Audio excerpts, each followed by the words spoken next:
as more information becomes available.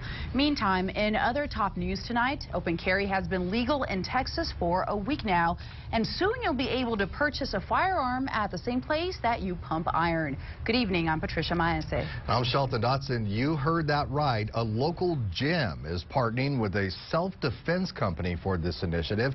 CBS 410's Courtney Schoeneman shows us what led to the idea of selling guns at a gym. It's a story you'll see only on CBS 4. The Mixed Martial Arts Academy of El Paso has partnered with Total Defense.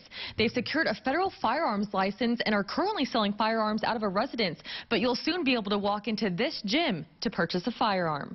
Richie Hatch says that's because they wanted to offer a comprehensive self-defense option for El Pasoans.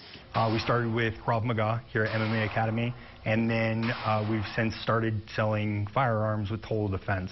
We decided to move it in together so we can try and make it more or less a one-stop shop for self-defense. When most people think of a firearms dealer, a big box sporting goods store may come to mind, not a locally owned self-defense gym. Every location's the same. It just depends on whether or not you've requested the permission through the correct government agencies to do it. Gym member Juan Navarro has attended classes here for more than a year with his 17-year-old daughter.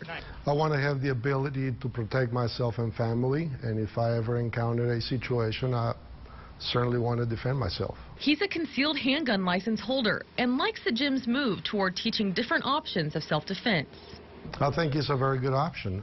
People have to choose. They can do hand-to-hand combat, or they have the option to take the CHL license and combine both. The business owners recently built an addition onto the gym where they currently teach gun safety and will eventually sell firearms. I think education's out there. It's just really hard for people to find. And what we're trying to offer is a family-centered environment where you can bring your kids and stuff like that. Gym owners have already secured zoning verification from the city and are just waiting on approval from their landlord. Reporting from West El Paso, Courtney Schoeneman, CBS 4 at 10.